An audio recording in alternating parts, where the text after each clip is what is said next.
always,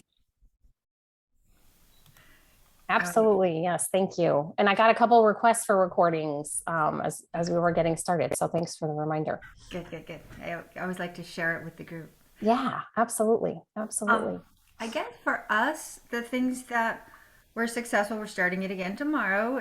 Katie got us on it last year for March, the Spring into Growth, 20 owners in 20 days, until March 20th, the spring equinox.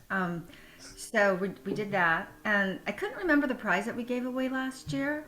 And I've remembered we gave it to everybody, all of the owners, the 20 owners, and it was a seed starter kit, which was So perfect for the whole theme.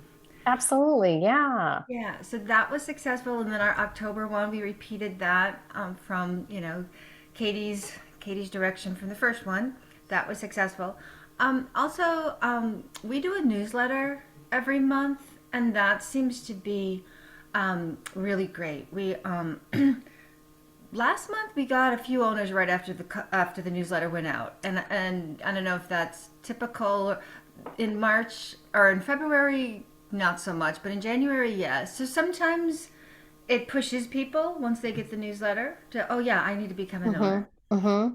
and that's tied in with our lawn signs. So I got this idea from Chicago Market years ago. So we have our lawn signs, and it's double sided, and on the back side we have them put it perpendicular to the road. um, it says text this number for news to Mm. receive information on our newsletter. So I have a Google Voice number, so I get these texts often that say newsletter, and then I'll say thank you for your interest, please submit your email address, and then sometimes I'll give them a courtesy copy of the previous newsletter. So that's been helpful too. I like that idea. I like that text option. That is Mhm. great. Yeah, that and that's easy for people to do. And in this world, that's people are prone for easy, it seems. Mhm. Exactly, and I've heard so many like, oh, I heard about it from the lawn sign. I heard about it from the lawn sign, and then there's an active participation in that lawn sign. It's like, oh, Yeah, you can, so. Yeah. absolutely. Absolutely. Yes, Lois. I'd like to ask Paula a question. We got a lot of pushback about plastic yard signs Oh, really? Mm. uh, that we haven't ordered any, and I'm wondering about the rest of the group. Mm. I don't know that we've heard anything, have we, Kathy? We have so many people who tell us we've connected with you because we saw the yard signs. Mm-hmm. And actually, Paula, kind of off your idea, one of the things I've been thinking about doing, because we have a pretty big inventory of yard signs, is to get a QR code printed and Mm-hmm. just stick them on the ones that we already have, kind of along that same line. Has anybody done that, incorporated QR signs or QR codes into any signage or? We are thinking about it. We're currently reviewing the pricing structure. Yeah, I will say though that we haven't done a QR code, but yard signs is one of the biggest reasons that people say that they heard about us. Mhm. So, and you can get paper yard signs. I'm Yeah. sure they're more expensive, but we also have when people sign up to become an owner, the next screen they see is to order a yard sign. And once they order a yard sign, they're prompted to donate $10 to help us cover the cost. And we say it's optional, but quite a few people do it. That's a great idea, Jess. So when they become an owner online, it's one of the automatic things that come up. Yeah, so you can once they submit a form, you can usually specify what page they land on next. So the page we have them land on next is, would you like to order a yard sign and display your pride for our co-op? And so if they do that, once they submit that form, then the next page that shows up is, would you like to donate to cover the costs of the yard sign? Yeah, that's really helpful. That's great. It looks like Roberta and Susan have joined us. Would you guys like to introduce yourselves quickly? Susan, go ahead. I'm Susan Moss from the Bay City Co-op in Bay City, Michigan. Welcome. Thank you. Roberta? Hi, everybody. I'm Roberta Summer from the Hillsborough Food Co-op in Hillsborough, Oregon. Awesome. Glad you guys are here. We're just sharing ideas that have worked in our co-ops as we're trying to build community virtually. We've had some really great ideas, block parties and partnering with the library on virtual programming, and topics like zero waste, I think, are awesome. An armchair travel log of co-ops, I think, is a really great idea. And the virtual farm tour, I think, is a really neat way to engage people. Paula mentioned the newsletter, and that's kind of an oldie but a goodie. And I would really highly recommend that you prioritize your newsletter. Set a schedule, get it out regularly, include good content. It's a great way, as Carol said, to keep long-term owners, the folks who've been hanging on for 10 years or so, up to date and engaged, but also a good way to bring new people along and let them know what's happening. I also recommend, and this is off topic, 2 separate mailing lists, one for people who are owners of your co-op and one for people who aren't yet owners, and 2 different messages there. It's to me, as an owner of a co-op, when I get a newsletter that says become an owner, I think to myself, I'm already an owner. Don't they know that? Why are they telling me this? And so to separate your message and make sure you're targeting your audience is really important. And we've talked about yard signs and QR codes on yard signs and text for more info on yard signs, which I think are really cool ideas as well. So anyone else, who else has ideas to share, things that have worked? I Carol. just want to add a PS about the newsletter, because every time I send out the newsletter, your voice is in my head. You should have 2 separate mailing lists, and we don't. But maybe as a follow-up to this, you could send the link to the session you did on newsletters. Yeah. That was a really good session, and I'll be thinking of you again on Wednesday. It's an undertaking. It is an undertaking to separate that out and to maintain it. Mhm. You know, moving people from the not yet an owner to the owner list, but it works. It pays off. It's worth the investment. Yes, Susan. How do you generate the mailing list for the people who aren't owners yet? Well, typically when we're out and about at events, we're collecting names of people who are interested in the co-op, right? Are you doing that, Susan? Email addresses of folks who are interested? Are you asking people to join your mailing list? Or you're on mute, I'm sorry. I'm really new to the board, so I'm not really quite sure. I know we do tabling at various events, but with the pandemic, it's been difficult to do in-person things. So I just wondered, I might get involved in writing the newsletter. So I'm just wondering, how do you get all these names? Yeah. So you get them at events like tabling events. You can also have a sign up for your newsletter on your website, which I would highly recommend if you don't have that already. And then, you might just run into people who tell you, oh yeah, tell me more about that co-op or add me to your mailing list. And so when that happens, I think it's good practice that you keep a list of owners who get a newsletter and everyone else, people who haven't yet, just the person you ran into at the farmer's market or a tabling event, they get a separate communication. And Paula, it looked like you had something to add too, huh? I was just going to share that. So our newsletter right now, it's not separated. We send it off to owners as well as non-owners, but in the very beginning it says, together we can build our own community owner grocery store. And then it says, not yet an owner. And then it has a sentence, become an owner. And then it says, already an owner. Thank you for your participation. Please forward this to your friends, family, and colleagues. Mm-hmm. That's kind of like our disclaimer. Yeah. and then we acknowledge. Yes. Uh-huh. Yeah, to acknowledge that we know that some of you guys are already owners. But then we do a semi-regular email to our owners. but it's not in MailChimp. I in the beginning, I did separate them out and had a separate owner's email, but I thought that sending it a direct as an email, they would get it in their inbox more, because sometimes MailChimp goes to promotions and that kind of stuff. And I thought I'd just make it more personal, like an email instead of in a newsletter form going to the owners. And so we started that when COVID started. We never really communicated to our owners specifically before that. And but that's been kind of nice.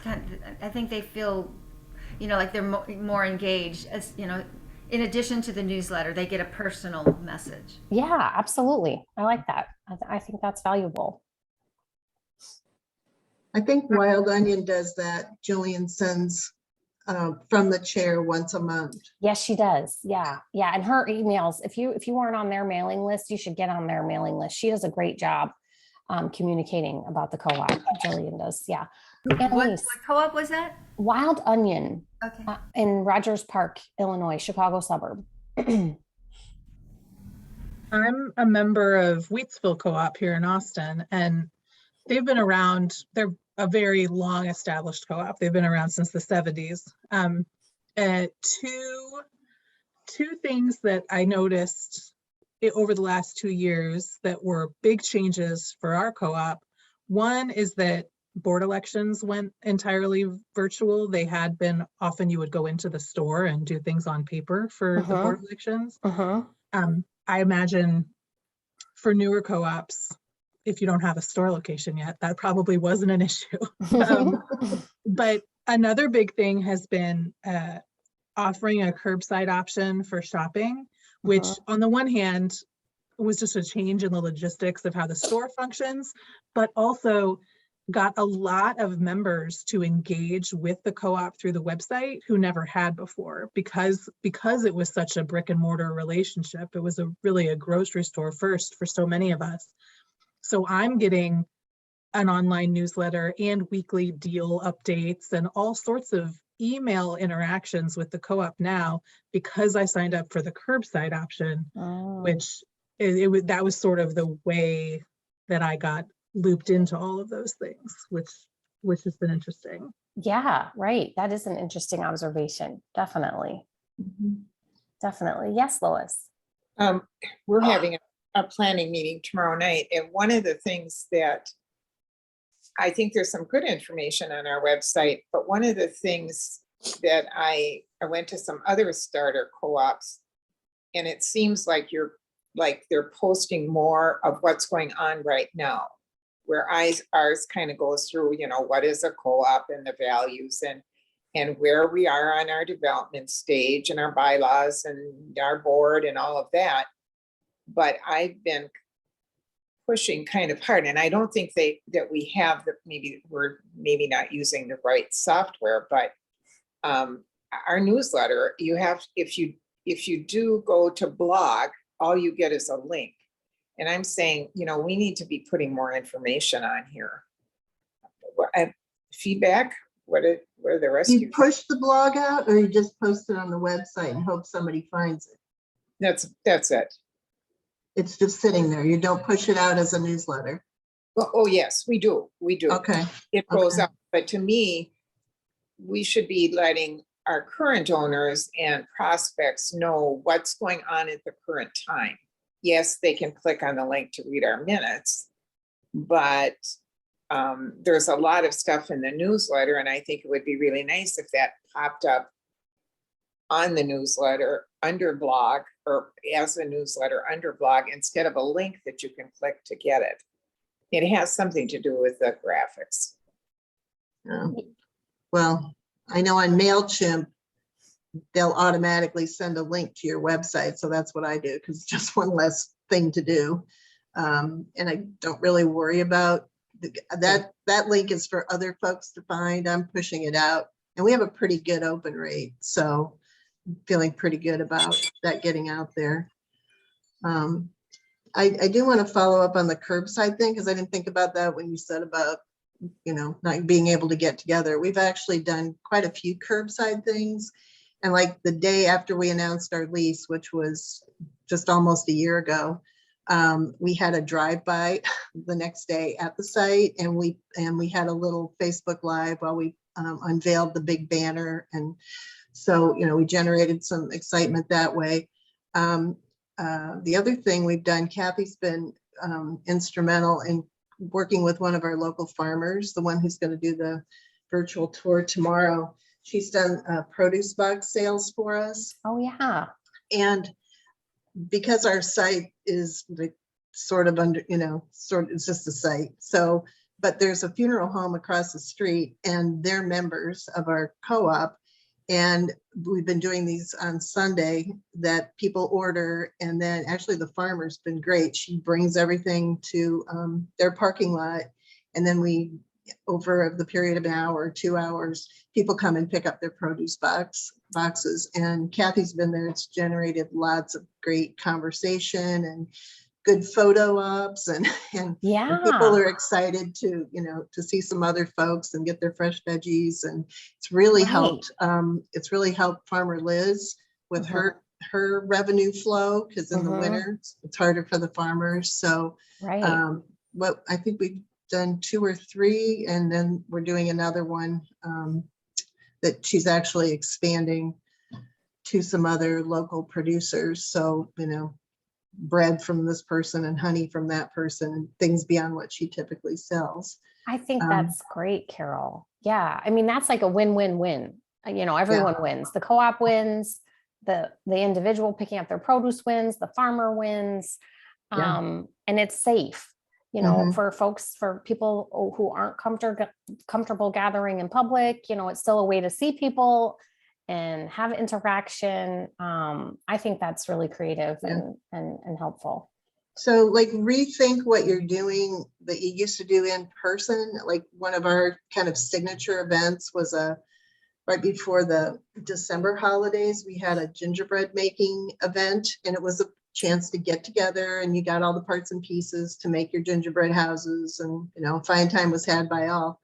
But we couldn't gather to do that. So the person who was behind that project put all the parts and pieces in kits, and we did a drive-by, and people, literally stuck their hand out the window. We stuck the bag in their hand, and then they all shared their pictures on social media.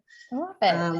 And we've done some other things. We've had like pizza party on National Pizza Day, and I don't know, Kathy, you want to ring in on some of this that we've done? I think you've covered a lot of them.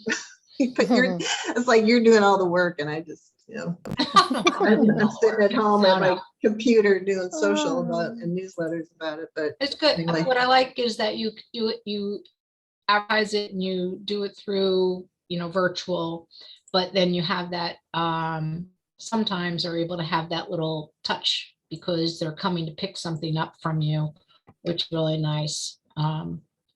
And you know what, even if they have 2 people participate in showing you a picture of their pizza, hey, that's successful, and sometimes you'll have more, because you just have to rah all the successes, because it's good anyway.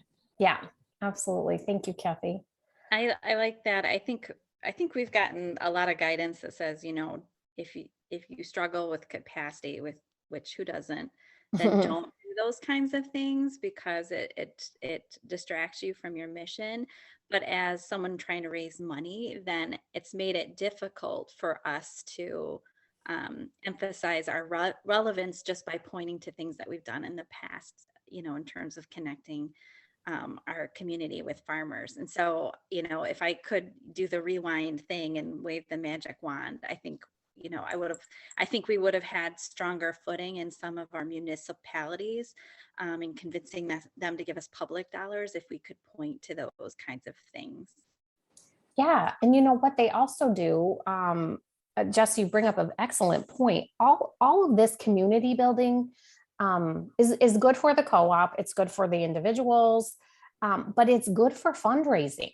Eventually all of us are going to get to the point where we have to raise millions of dollars to open our store. We have to come up with money.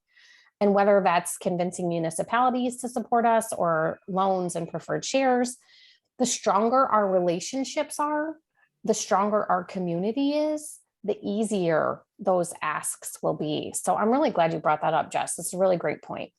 Really great point.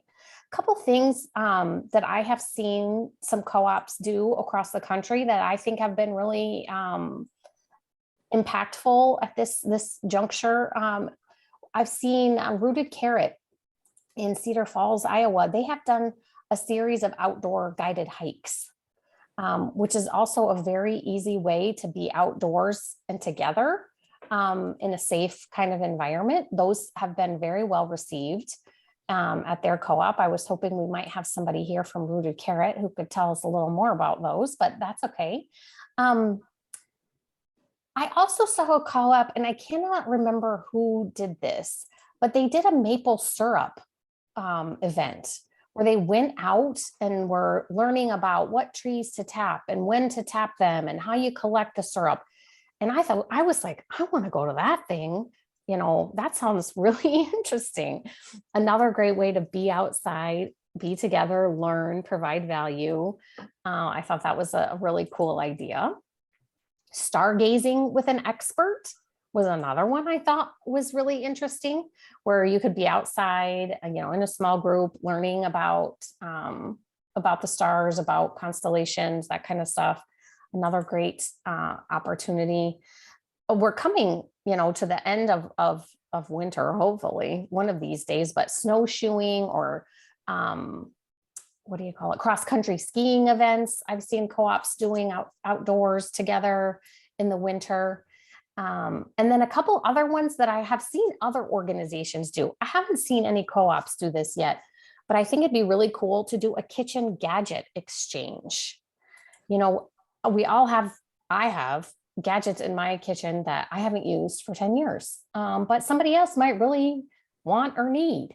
And if we could have an event where you bring your gadget to a room and swap them out, you know, you bring one in, you take one out, kind of like a clothing swap, which that's also another interesting idea for a co-op to build community. And I guess this could be done virtually as well. You know, you could have a website where you post these gadgets and exchange items. And finally, the last idea that I have seen an in-store or an open co-op do, which I think could be applicable to a co-op that's not yet open.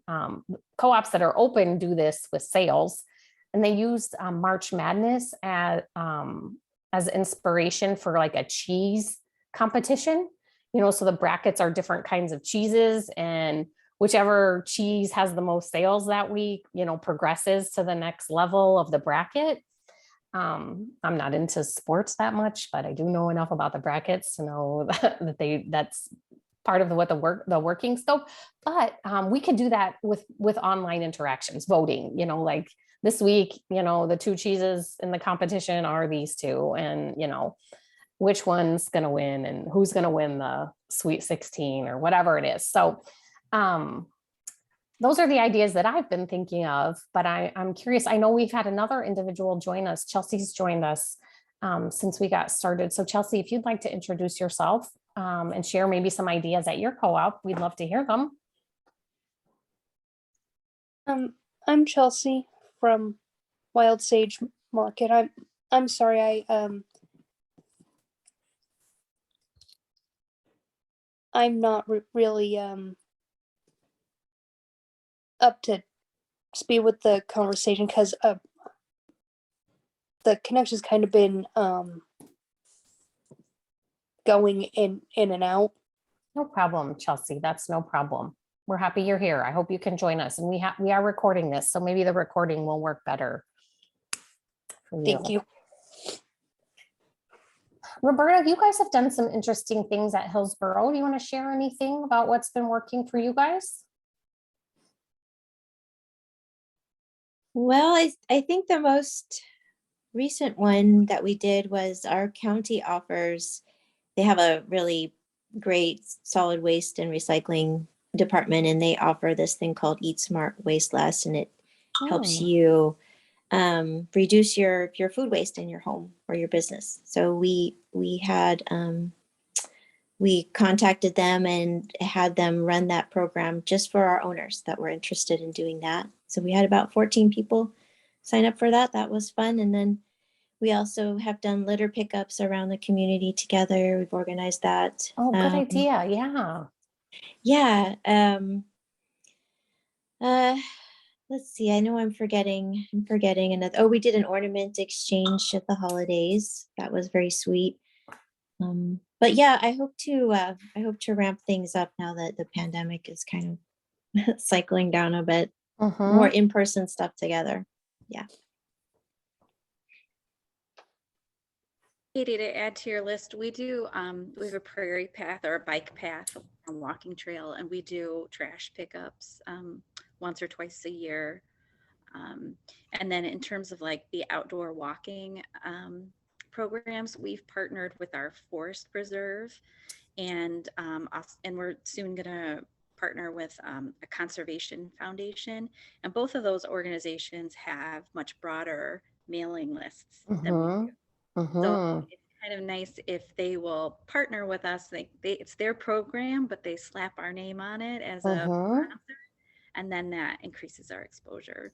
Absolutely. You know, that's when you're doing these things, you're partnering, you're finding speakers or organizations that you're working with, and that, you're right, that broadens your reach, both your reach and their reach. It's a win-win. It's a great it's a great benefit you can offer the organization you're reaching out to say, we'll share your information with our mailing list, and we hope you'll share ours with yours. Yeah, totally.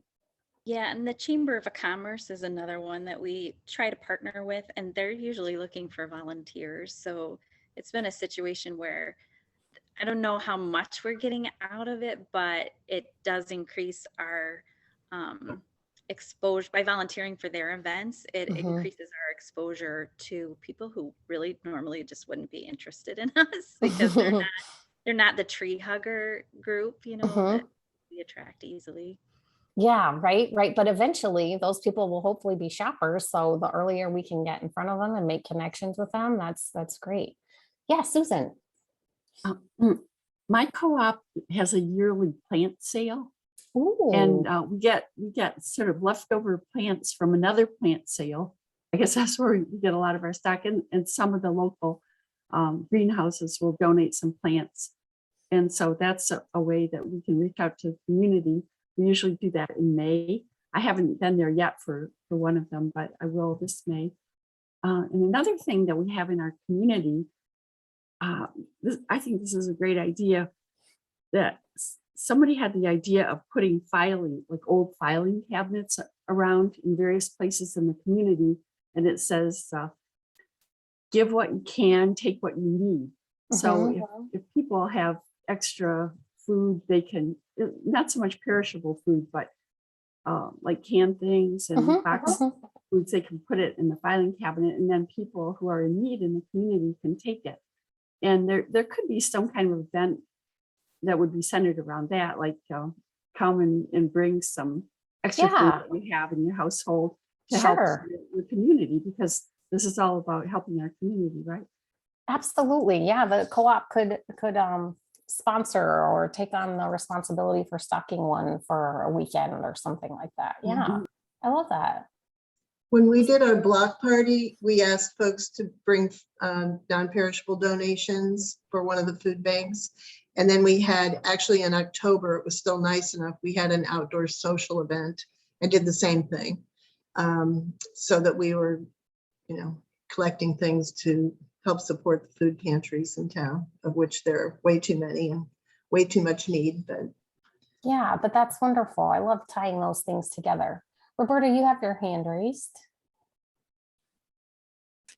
Yeah, I was wanting to circle back to the person on here who said they have QR codes on their yard signs. And I'm wondering if you know how successful that's been. Like, how do you have any data saying how many people actually use that on their yard, from your yard sign? I was the one who brought it up, and I said I just thought of the idea when someone else said they put the number to text, because you could just make a sticker and stick them on the yard signs you already have. Mhm. So no data, just a glimmer of an idea.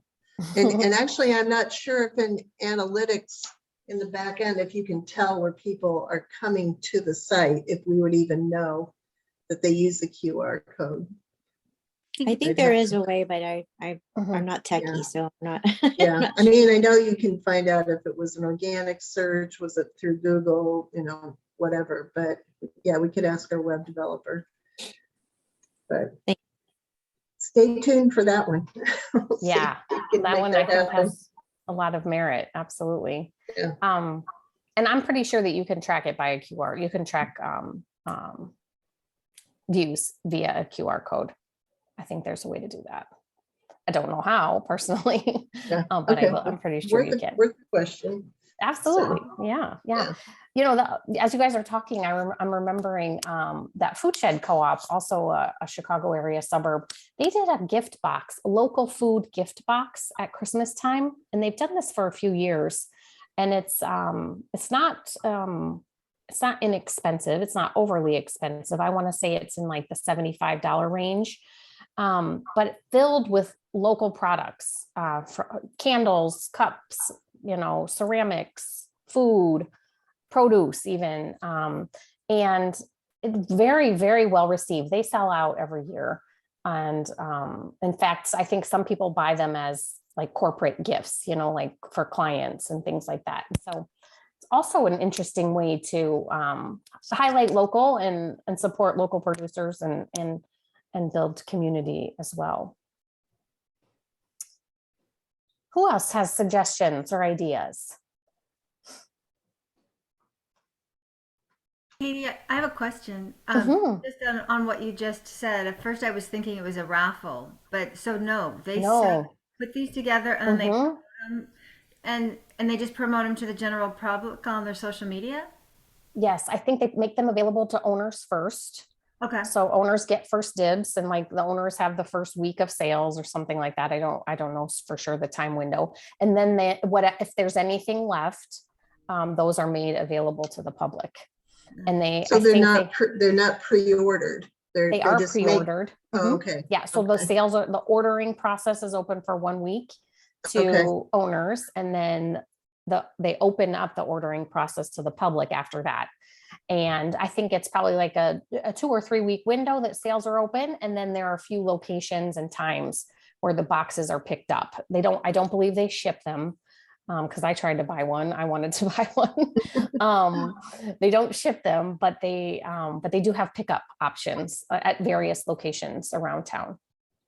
I've done this for other organizations, and we typically will say that we're going to buy 100 of whatever thing Mhm. that we want, and so we have a limit to the number Yep. of boxes, and that way we've sort of prearranged buying the things, but then I think we commit to buying that 100, so we work hard to sell the 100.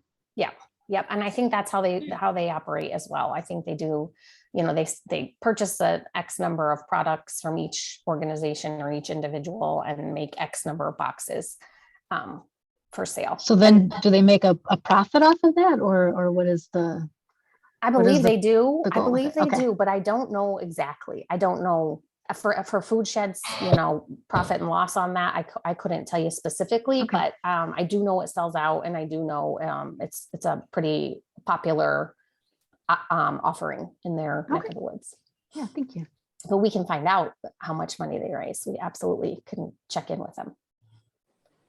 Yes, That- Susan. I wonder sorry, about like partnering with small shops in the area. Like in our town, we have a sort of it's called Artigiano. It's an artisanal cheese shop. Mhm. But at the point where we would open a store, perhaps we could carry some of their stuff, Mhm. just so it would be made available in more places than just their one store. And then they could promote us perhaps to people who come into the store.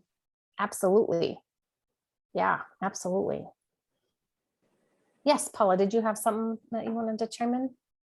I was just going to say the food box is such a cool idea because these Costco gift boxes and stuff, these big, huge, Mm, it's just all packaging and it's crap. And so that would be awesome. it's a nice alternative. Yeah. Yeah, get small ones and then big, like different size gift boxes. Yeah, absolutely. Yeah. You could have a $25 version, a $50 version, 75. Yeah, you could take it in lots of different directions. Exactly. People buy them for gifts for other people. Absolutely. Mhm.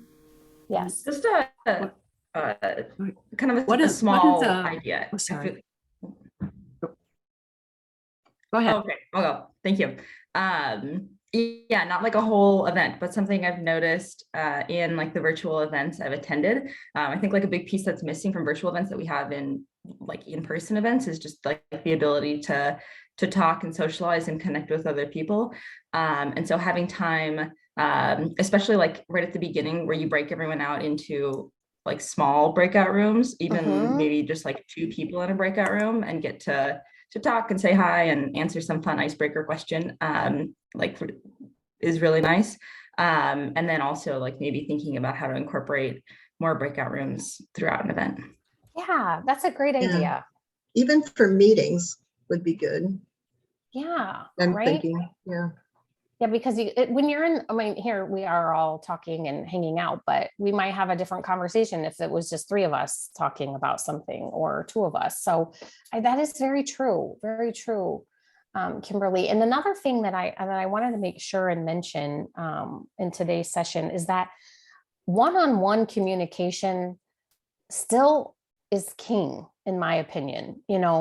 We are building relationships one conversation at a time, one email at a time, one text message at a time. And so I don't think we should discount, even in a virtual world, a personal invitation to participate in whatever it is we're doing. If I called up Susan, for example, and said, "Hey, Susan, I wanted to tell you about something that's coming up and I think you might like it." Susan's much more inclined to come than if she gets an email that 100 other people got, and she knows that I'm going to be there. I want to see her. I want to talk to her. So I think that's, Kimberly, your mention of the virtual networking reminded me of that individual one-on-one communication is really still critical to what we're doing, even in a virtual world. Guess we could ask our board members, like people call them up or email them personally. Oh, and one other Absolutely. thing I wanted to mention was one of the charitable organizations around here has a silent auction. Mhm. And that's an idea too, that it would put you out into the community and get people excited about various things that you could probably have donated perhaps by different vendors. So it wouldn't really cost you much of anything. Absolutely. I have seen other co-ops do that, Susan. I think that's a unique idea. If you have an organization that you've got a good relationship with and they're having an event and a silent auction, the co-op absolutely could contribute something, a basket of local products or even a gift certificate to another local organization that's already open. I think that has the right time and place. Definitely. I just wanted to follow up too on if I had a magic wand and conversation being king, I would probably have started at the very beginning, like a call team group, just to welcome new owners, because a lot of the, when we started our call team for our capital campaign, that was actually the first time we were calling any owner, and it felt great. So I think, just having some type of regular reason to just make a phone call, and even most of the time you're just going to be leaving a voicemail, but to just say that, hey, we care about you, or hey, it's your anniversary from becoming an owner. We're so excited. Hope to see you at an event, kind of thing. Yes. I think that is huge. That could be really helpful. Lots of benefits there. Yeah, Paula. I just said to piggy off of you, Katie and Jess, we on the letter to the owners, we tea with a board member. We did a 6-week campaign. Reach out to us. We'll have tea with a board member and share information. And nobody's responded, But we reach out. I've been reaching out to people, and I've been meeting one person a week and then putting it on, I put one on social media, and so that kind of thing, just opening an invitation, and then, yeah, but Jess, I love your idea, because not until you get to the capital campaign do you realize, Mhm. darn. And, Yeah. and actually we did that once for like I think our second annual meeting. Some people did a call tree, and that did increase attendance. Yeah. And it helps your data. People's phone numbers change, their contact information change. So knowing that ahead of your capital campaign and having the opportunity to correct that data ahead of time can be really helpful too. So we're at 1:00. I don't like to go over time, but it's been a great conversation. Thank you all for joining us today. I do these once a month. Usually the third week of the month, but last week FCI had an event scheduled at the same time I did, and I wanted everyone to be able to attend both events. So we pushed this back a week, but watch your email for the next one. Before we head out, are there topics you guys would like to cover in another session?